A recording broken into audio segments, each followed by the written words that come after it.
You have to get comfortable with getting out of the box. We can't just rely on learning about AI within our traditional domains. We have to be willing to learn about AI from resources that don't necessarily gear the content toward auditors. They may say this class is for data scientists wannabes, this class is for machine learning engineer wannabes. Obviously, we don't want to be machine learning engineer wannabes, but we can use that knowledge anyway. And no downside, nothing but upside. So be comfortable with getting out of your comfort zone in that space. This episode is brought to you by Green Skies Analytics, an audit analytics service provider that works with internal audit departments that have data analysts and are still frustrated with trying to make analytics actually work, aren't getting the expected ROI, who can't break through the communication barrier between the analysts and the audit team, and those that need experienced direction for an audit analytics strategy and process. Those that feel like they've wasted time and money on trainings, aren't getting the value they want, not prioritizing the highest risk areas for the organizations, or have projects that seemingly never get completed. Do you deal with any of that? If you do, go to the show notes of this episode and click the Green Skies Analytics link, or go to greenskiesanalytics.com to schedule a call and understand how Green Skies Analytics makes analytics actually work for internal audit. Hello, everybody, and welcome to another episode of the Audit Podcast. Today on the show, we have Julio Tirado. He's a director of internal audit and compliance at SpiritBank. Julio's been on the show before. I think he was one of our first-ish guests, somewhere in the first 50, maybe. But Julio is known within the internal audit world, risk world, as an AI, machine learning, cybersecurity expert. He just kind of geeks out on all the latest and greatest tech and the risks. And then also we talk about a ton of the opportunities with AI, specifically for internal audit. And so we talk about just AI in general, different types of AI, the tools that are out there now, a quick update on ChatGPT. And then where I really wanted to dig in was the use cases for internal audit, specifically when it comes to AI, and depending on what tools you have access to, what you can do with those. So that's super interesting. There was a new-ish use case that I haven't really heard before, so I thought that was really good, specific, again, to internal audit. We also talk about hallucination risk management. Sounds like a fancy term. It's really not. So check that out. And then Julio is also an avid learner, and he takes all these online courses. I know I've asked him before, like, hey, I want to learn about this thing. What course should I take? And he always has an answer. And so he lists 3 courses relative to AI, and depending on where you are kind of in the hierarchy, or where you want to be maybe in the hierarchy of your organization, he offers recommendations on 3 of those courses. Those links are in the show notes. And then we close out with some of Julio's closing thoughts. So with that said, here we go. I got asked this question 2 weeks ago, maybe. So we had Clarissa Lucas was on the show, except she interviewed me instead of me interviewing her. Great episode. Yeah, thanks. And so as we were talking, she's like, yeah, tell me like what different AIs, like what is, and I just went, look, broadly, I just refer to it all as AI because that's what the masses know it as.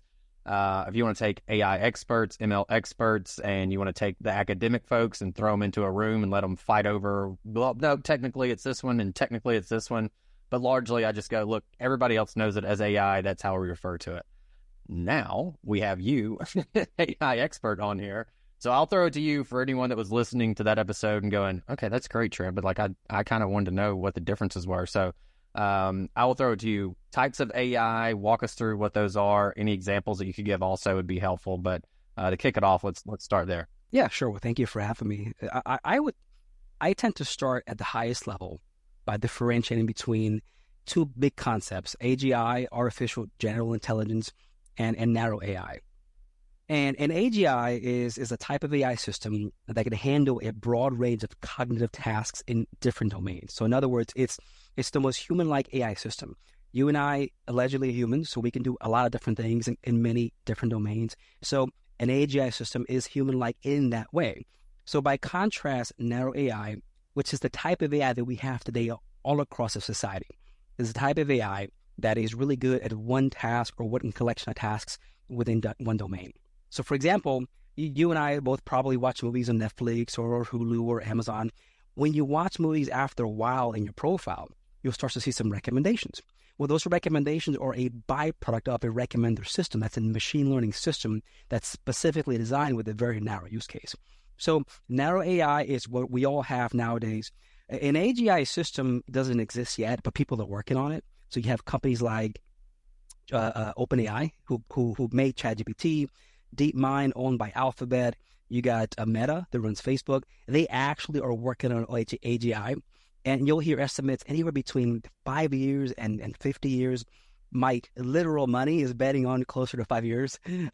But the point is, we don't have one yet, but it will happen. So from our perspective, we have to pay attention because, as you know, you and I talked about generative AI and ChatGPT ever since this thing became public last year or the year before that. And you also know because of that, it's been evolving a lot just over the last 12 to 14 months, right? So imagine when AGI X gets released to the public, it's also going to evolve pretty quickly. So you and I that have to manage risk and report to boards and other folks that have clients to serve, it's important that we stay connected. But you can, from a practical perspective, what I like to also say is, so as I mentioned, narrow AI is everything that we have today. You can break it down functionally by further dividing it into two smaller buckets: predictive AI and generative AI.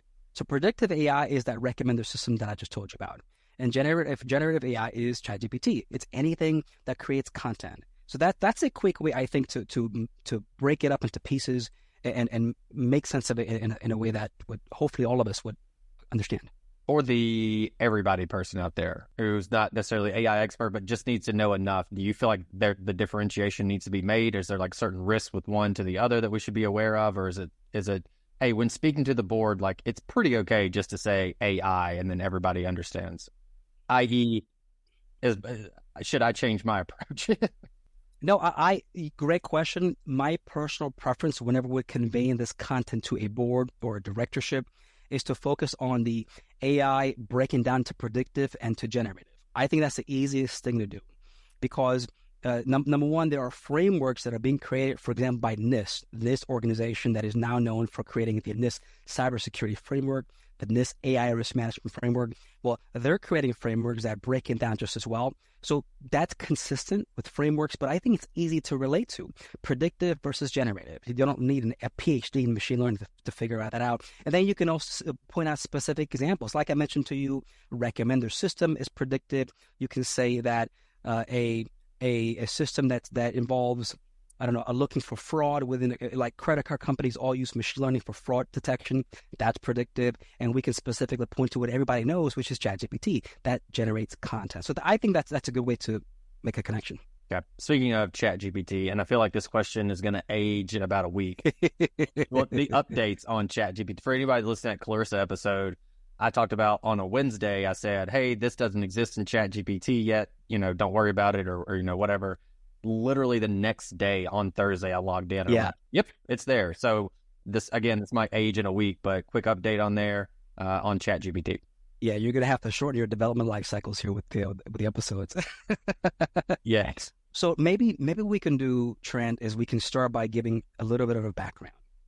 So OpenAI, that's the company that created ChatGPT, and that got released, I think it was in November of 2022 for the world, publicly for everybody to play with. And this was ChatGPT 3.0. Eventually, it was upgraded to 3.5 for the free version and 4.0 for the paid version, which is $20 a month. That's what we have today. And I actually have the paid version, so I can speak to it if we have any questions. So ChatGPT is a product. GPT is the model. GPT 3.5, GPT 4, that's the model. And the way that I like to think about it is ChatGPT is like a car, and GPT 3.5 or 4 is like an engine. So huge distinction there. You may also hear it referenced as large language model. All that means is an AI model that is huge in terms of number of parameters, basically in terms of size, and it's designed to interact in natural language. So large language model is that GPT 3.5, GPT 4. But in the industry, within our industry, within the industry of AI professionals, we tend to say large language model or LLM synonymously with ChatGPT. So just keep that in mind if you're hearing this, right? If I say LLM, if I'm specifically focusing on the model, I'll point that out. Otherwise, it's probably referring to a product. But ChatGPT creates a text, images, audio. It's used for a lot of different use cases. It's available to anybody with an internet connection, depending on your country. But the one thing about that's important to emphasize is that it's not the only tool that we have. So there are competitor products. Google has something called Bard. It's comparable to ChatGPT. There's Microsoft's Copilot. There is Anthropic's Claude. There is Inflection AI's Pi, which it's interesting. Pi is a little different in that the builders of Pi say that it's EQ based, not IQ based, meaning it's emotional. It's ideal if you want personal coaching, if you want to talk to a virtual therapist, which is an AI system. Now, I'm not ready to give up all my private emotional drama to Inception.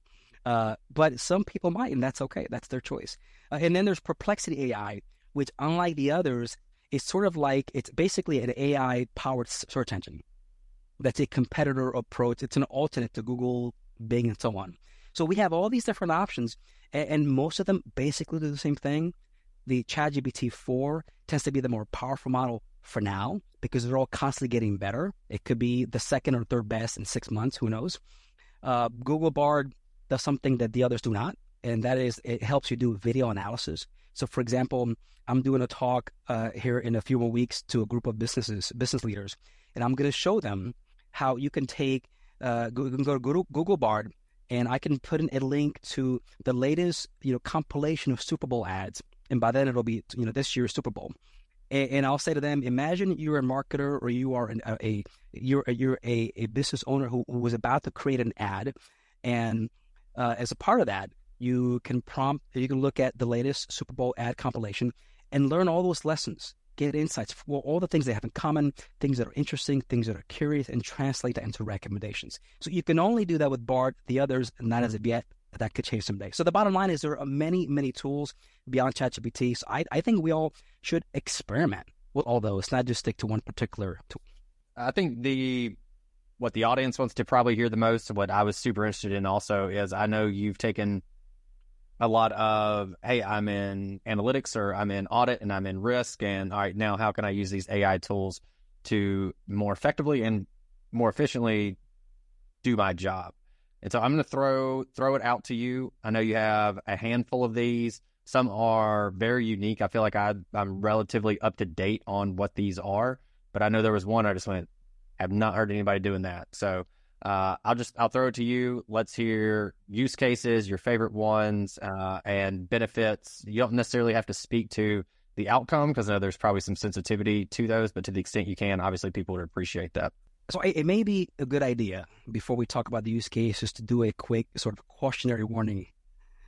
Anything you enter into any of these tools, if it's private, if it's sensitive, if it's confidential, PII, proprietary, you name it, it goes from your local machine through the untrusted public network known as the internet over to company access servers. So you have to keep that in mind. Now, there are some companies, from when this first came out, you and I talked about this multiple times, but what's a little different now is that these products that are originally available to all of us as individuals are now available to companies with enterprise packages. So, for example, Copilot by Microsoft, they have this new offering for enterprise users who are willing to pay $30 per license per month for a long time that can actually use Copilot within a secure environment. They call it commercial data protection. So you can actually access Copilot within Word. There's a little button up in the upper right-hand corner, or Excel. So for those of you that are trying to use it for work purposes, if your organization has some enterprise package, it may provide security protections. And in that instance, you may be more comfortable uploading things like an audit report, etc. So in the absence of that, assume no privacy or security protection. So keep that in mind. So I have different use cases. The one that happens the least frequent, just by design, is sort of helping me with planning and strategy. So just to see if I have any gaps in my audit plan for the year and the risk assessment for the year, and a risk assessment that gets performed before we do audits, and the audit program itself, I try to build a comparable document using ChatGPT 4 or Claude.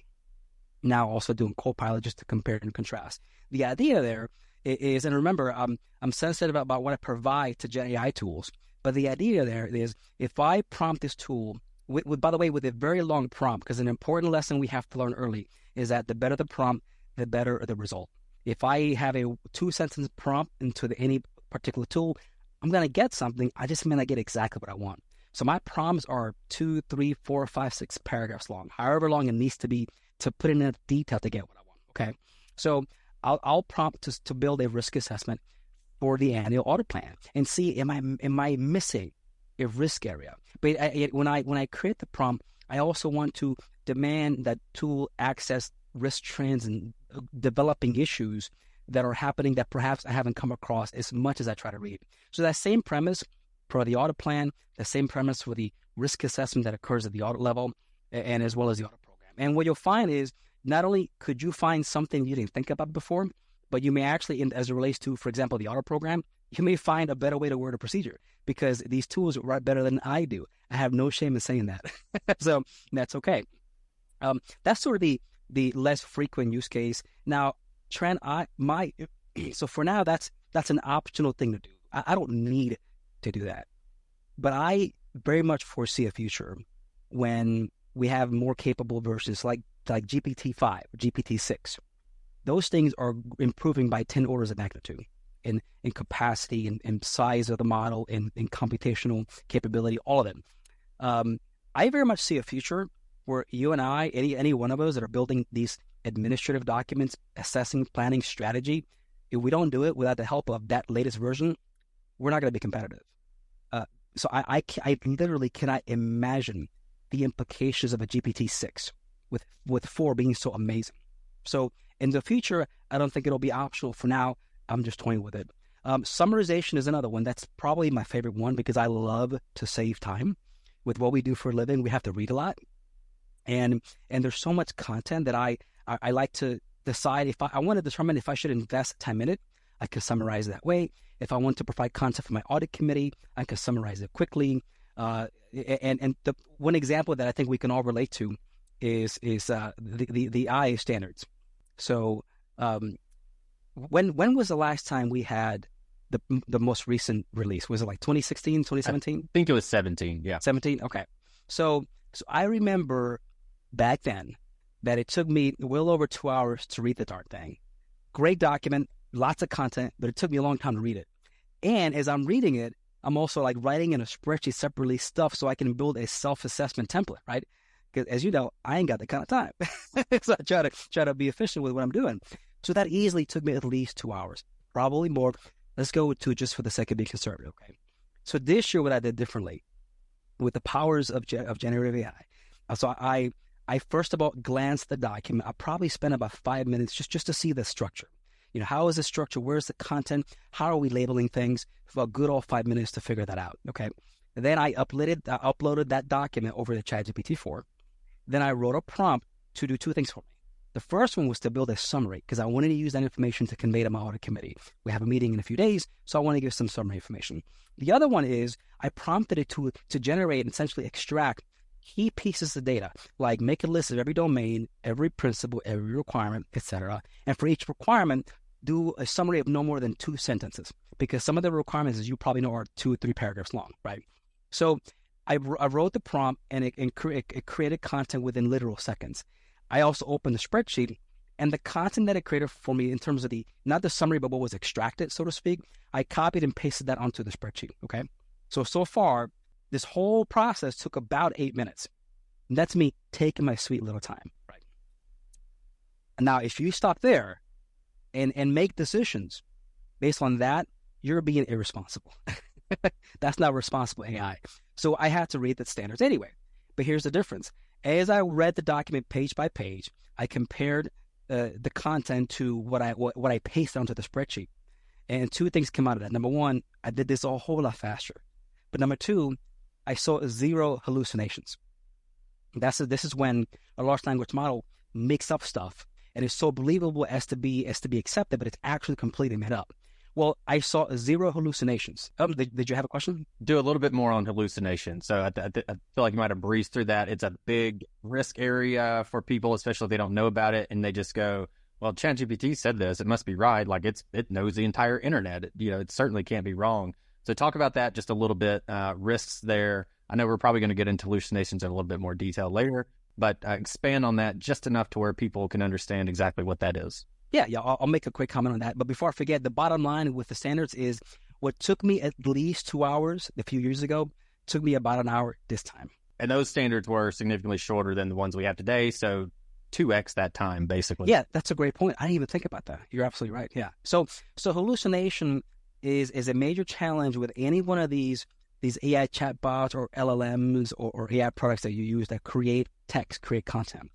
It's said to be a feature, not a bug, but it's still very buggy in that it impairs the way you use it. So, for example, if you use ChatGPT or Claude or Google's Bard to create a story for your kid for bedtime, you want it to make up stuff. That's a perfect use case for hallucinations. That was my first one. That's the first. As soon as I got on it, that's the first. I said, write a story about I forget what, a frog and a something, and use these top 200 most used words that we learn when we read. And my jaw literally just fell open when I saw it kick that thing out in 30 seconds. So anyway, sorry to interrupt. Go ahead. No, this is great. It feels really magical the way these tools work. So that's a great use case for the hallucination risk, which again is whenever the model makes up stuff. When it's difficult is when you're doing fact finding, like in the case of doing research about risks and looking for specific citations. So I'll give you a quick story, and then we can pivot. So right after ChatGPT was created, and you might have heard this already, Trent, an attorney used ChatGPT to create a brief for the courts. He was representing a client in court. And apparently this brief, I guess he was arguing for some sort of a motion. It was a well-written brief. It was creative. It argued some strong cases, but it referred to specific cases, actual legal law cases that would support his argument. Well, long story short, he got in a whole lot of trouble because it turned out that ChatGPT completely made up those cases, completely fictitious. So in hindsight, what he should have done was to first of all say, hey, this is amazing, thank God for LLMs, but also gone on to good old Google and confirm that those cases are actually correct and real citations, right? So that was a huge lesson learned for the law community, as well as for all of us talking about it. So the bottom line is hallucination is when these models make up stuff. So there are different ways we can manage that, and we can probably get to that in a little bit if you want. And then one other note that I had, you mentioned that when you're doing the standards, you said keep it to 2 sentences. That's a really good prompt. Something I like to use is, hey, keep it to, because if you don't limit how much it is, it ends up giving you probably more than you really need. And then especially if efficiency is your game and using it for whatever your use case is. I mean, it's kind of, now I'm thinking about this, it's like when you Google a recipe, best baked chicken recipe, and there's 3 pages of, well, when I was a little girl and I was at my grandmother, and you get this like book about the person's life, and then eventually they go, and she taught me how to make this, chicken recipe, and you go, okay, I just need the recipe and the ingredients. I don't need to know your life story. So it's similar to that, I feel like, where I a lot of times I go, I don't really need to know all that. Just keep it to 2-3 sentences. So I did want to point that out just as a practical tip for folks. So anyway, all right, let's pick back to where we were. I think we were moving on to simplification and insights. Is that where we left off, or where we want to pick up? Right. So summarization for sure. So on the simplification and insights, I like to categorize that into just learning. So here's what I mean. I love to use these tools to take complex content and make it simple.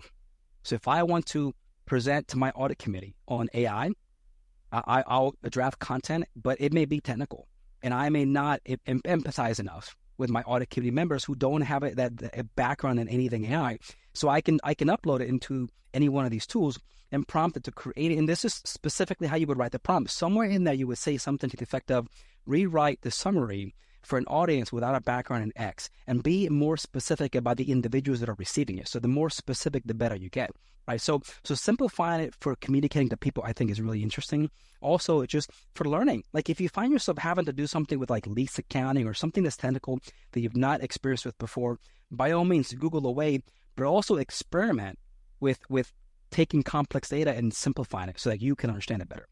I think that's a developing use case, and the more we'll talk about some ways we can minimize hallucination risk to make you more comfortable and relying upon that. But I also like to, and this is what I'm doing more often than not, is taking something that's technical or complex and diving deeper into it. So I work for a bank, and we have certain things that are very niche to banking. So one of those is called asset liability management. This is when banks do a variety of things to manage interest rate risk and liquidity risk. And over the years, I've struggled finding resources to learn about that stuff because it's so niche, and I don't want to pay $20,000 for a seminar because I'm cheap. So, but that's an example of us using a tool like ChatGPT or Bard or Claude or you name it, and taking content that you think is interesting or that you need to study, like in the case of interest rate risk, for example, and asking deeper insights, asking deeper questions, more technical questions, and going back and forth really in a conversational way.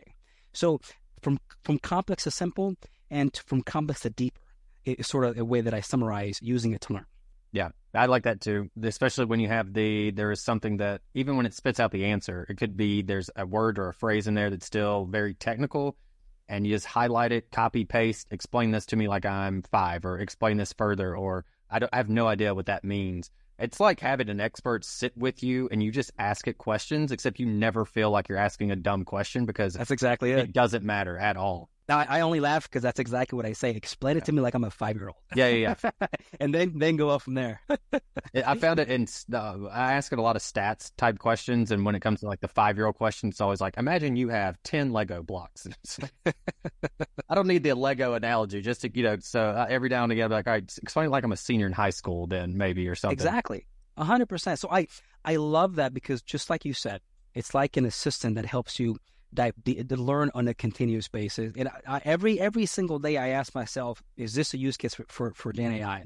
I was in, not to divert too much here, I was in my house one day, and I realized I have a big tree on one side of my house. It's a huge, I mean, I don't know if I can call it, it's a tree. It's a medium-sized tree, okay? But the point is, I need to trim that stupid thing. And I needed to know what species it was before I figure out how to trim it, because some trees are very particular.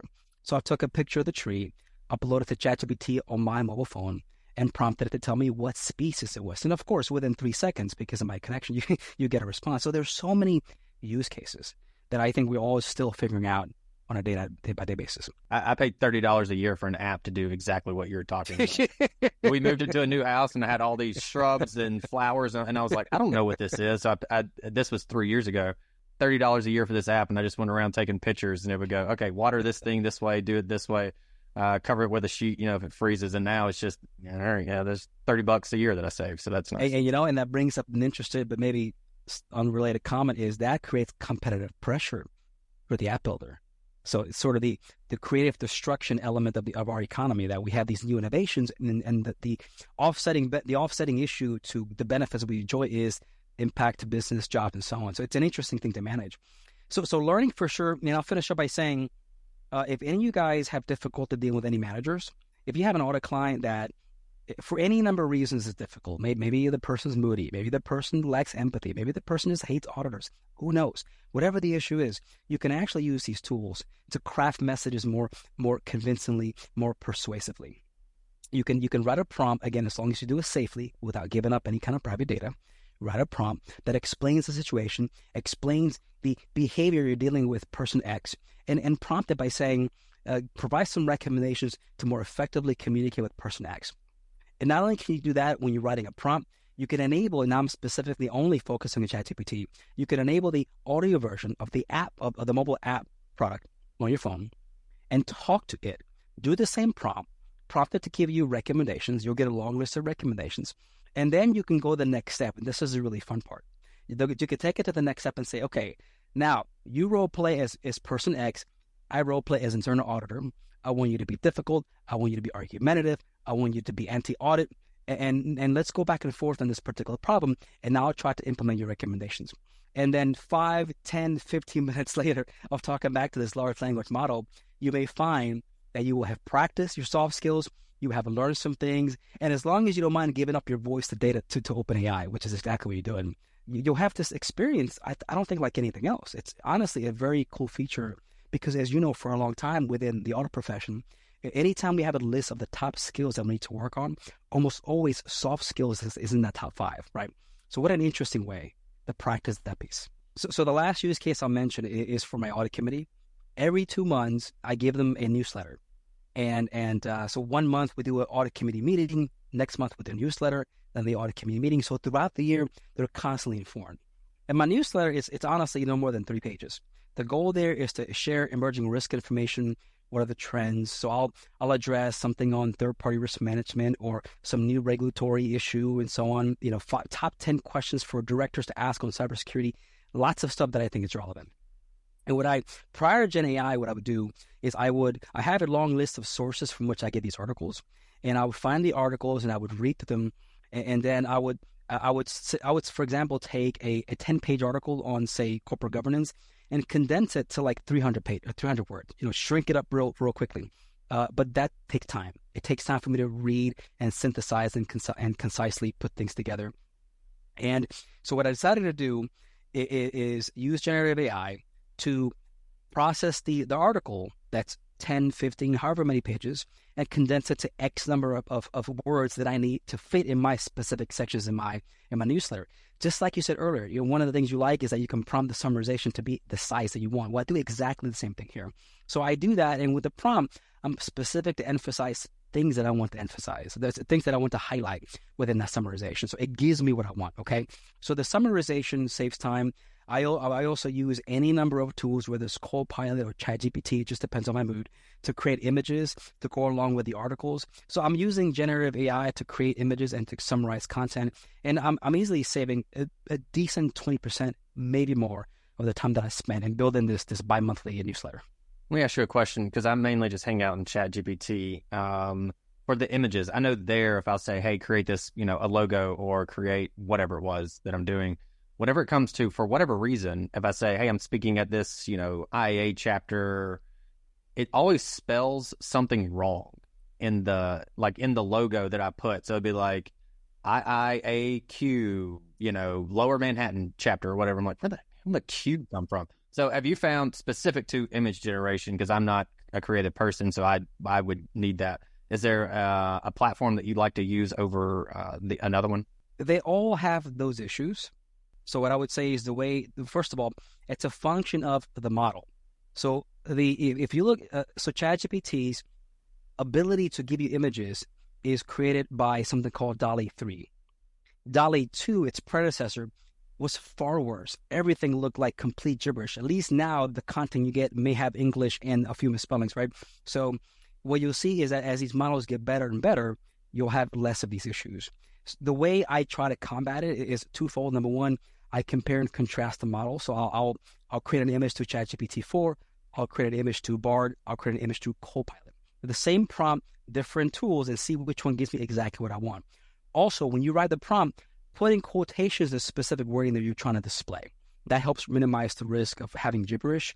Not 100% perfect, but it reduces the likelihood you're going to get gibberish to display. But between that and comparing, I think you make it to better. Perfect. All right. I know we hit on hallucination risk a little bit earlier, and we want to take a little deeper dive in there. So I want to give you that opportunity now. Let's talk through hallucination risk management.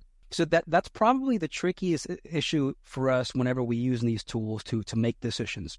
For creative things like the nighttime story for your kid, who cares? We want it to hallucinate. So for decision making, this is a tricky deal. There's a few things. The first one is prompt engineering is key. So prompt engineering, for those that don't know, is a term that's associated to basically describe different ways you write your prompt. There's different styles of writing. So you got like the persona pattern, which I use almost all the time, where you say, you are a 20-year veteran in data analytics in this industry, specialized in these particular skills, focusing in this particular area, now do X, right? If you write a prompt like that, we're using that persona pattern, then you're going to get something that's better than if you just say do X. So there's that. There's a chain of thought pattern when you break down a complex issue into multiple subparts. There's a few shot prompting, which is when you give examples of what you want and then say, give me X. And sometimes you do a combination of both. And a lot of my prompts are a combination of at least different prompt styles. So prompt engineering does a lot for reducing hallucination risk because, as I mentioned earlier, the better the prompt, the better the result. If your prompt is vague, there's this wide window of possibilities. If your prompt is more precise, you obviously narrow your output. So that's the first thing we should do. The second thing is to, what's the term? Retrieval augmented generation. You might hear RAG for short. So that's a term that describes when a company that has AI engineers or data scientists, they have technical staff on hand. They can take an open source framework, like Meta. Meta, the company that runs Facebook, has an open source framework called Llama. So you can take an open source framework, of open source model, an open source large language model, meaning it's accessible to everybody without paying any money. You can take an open source, freely available large language model and deploy it in your environment, but refer it to some internal database of stuff, so that in a way you're almost fine-tuning your model to be more specific to that particular data source. So like in the case of Bloomberg, they did that and refer their open source model that they use to the database of all their articles, so that they don't worry so much about all that hallucination stuff. So obviously, we that use the web version don't have the option to do anything RAG, but we can do RAG-like, meaning, so you know how I told you with the IA standards that I summarized this year, how I had 0 hallucinations? Well, that's because I uploaded the entire PDF file for those standards, right? If I said to it, give me a summary of the standards and that's it, it's going to make up stuff invariably. But if I refer to an authoritative source, like an attachment or a website with a link, then I reduce hallucination risk for sure, not hypothetical. The other way that I reduce hallucination risk, and sometimes honestly I'll use multiple methods, is by using multiple LLMs. So I mentioned to you, we got ChatGPT, we have Claude, we have Copilot, and Pi, and so on. Although I don't use Pi very much. You can take your prompt of whatever thing you want to do for audit or for work, for personal, and copy and paste it onto all those different LLM tools and see what kind of output you get. I've done a lot of testing with this, with like factual inquiries, and the majority of the time, they all come to the same conclusion. But some percent of the time, they don't. And a very tiny percent of the time, they all give you the different answer. It's very interesting. But the majority of the time, they give you the correct answer. So that's a way for you to gauge, how do you minimize the uncertainty? It's almost like this is in a way, it's similar to like going to a doctor. We all know about the notion of getting a second opinion, right? When it comes to a major surgery like ACL surgery for me, which I've had both many years ago, I went to multiple doctors before I decided to go under the knife, okay? So I think it's the same approach. Go to multiple LLMs, get different opinions, and that way you narrow the uncertainty and manage the hallucination risk. As well as, when I think of you, I think AI, cyber, and ML expert within the audit and risk world. Like, that's what I think of when I think of you. If you post something on LinkedIn or whatever, and I scroll down and I say Julio, I go, yep, he's the AI, he's the ML, he's the cybersecurity expert. But the other thing that I always think of is, because you are such a learner in general, and so you're reading all these articles even before you had them summarized, and you would read 15 pages and summarize as 200. You always know, and it seems like you're always taking a lot of online courses. And probably one of the number one questions I get randomly asked on LinkedIn is, hey, I want to do XYZ with analytics. Do you have a course that you can recommend? And so I know you're basically the course guru, in my opinion. I know there's going to be a lot of questions about, okay, you said this, how can I go learn about this? And I like structured courses also. So I did want to see if you could, what's kind of the latest, greatest courses that you've taken relative to the topics that we've hit on. And then obviously any of those that you mentioned, we'll mention or drop in the show notes. But give us your course load for the year. Well, you don't want that. The course. Well, let me recommend 3 courses that I think are perfect for everybody.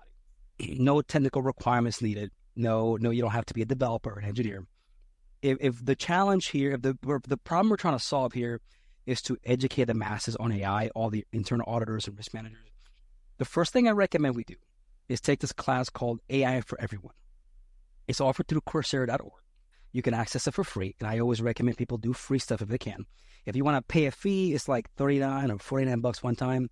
That gives you a certificate. It gives you some questions or some quizzes, but you don't really need it. Get it if you want to, but access it for free. And every AI for Everyone, it like the name implies, is designed for all audiences.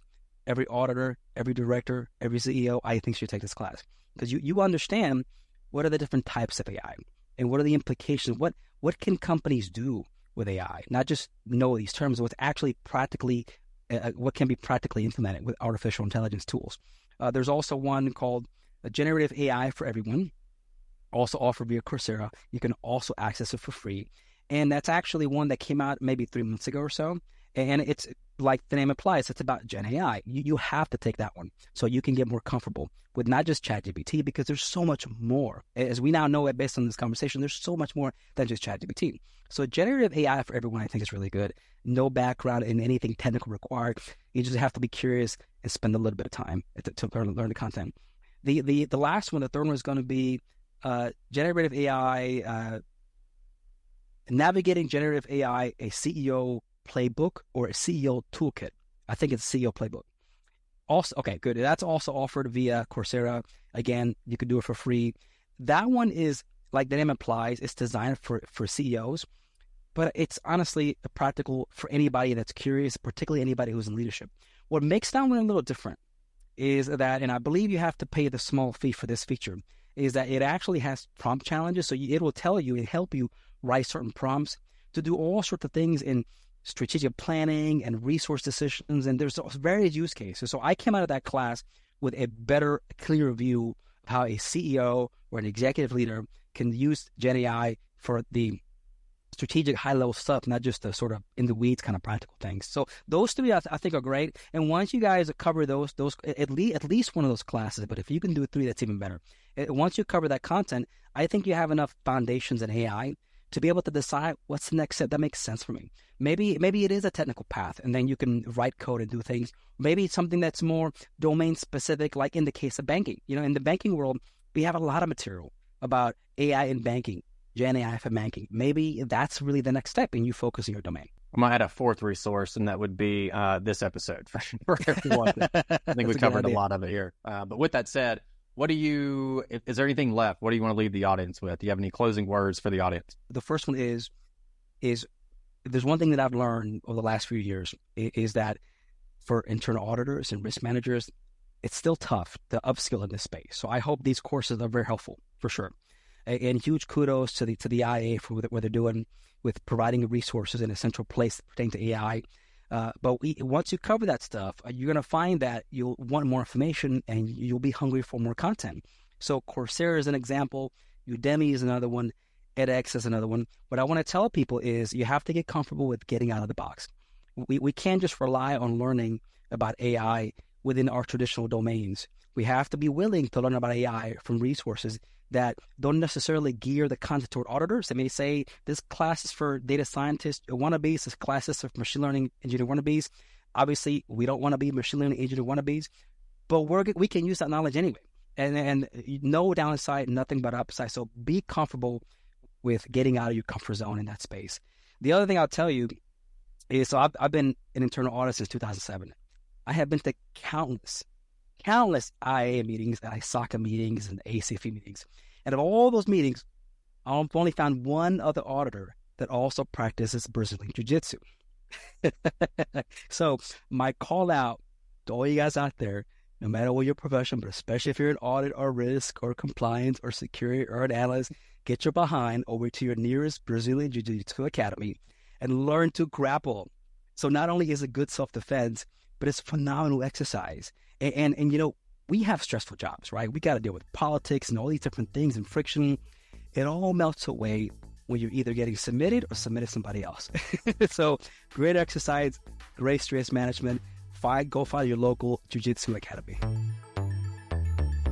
Hey everyone, thank you very much for listening to this episode of the Audit Podcast. Whatever platform you're listening on right now, I'm sure there's a subscribe button somewhere, so please hit the subscribe button there. If you're listening through iTunes or Spotify, feel free to go give us that 5-star rating. It only took me about 16 seconds to give myself a 5-star review, and it really helps to get future guests to come on the show, so we'd really appreciate that. Lastly, be sure to check out the show notes and follow us on all our social media channels on Instagram, on LinkedIn, and on TikTok.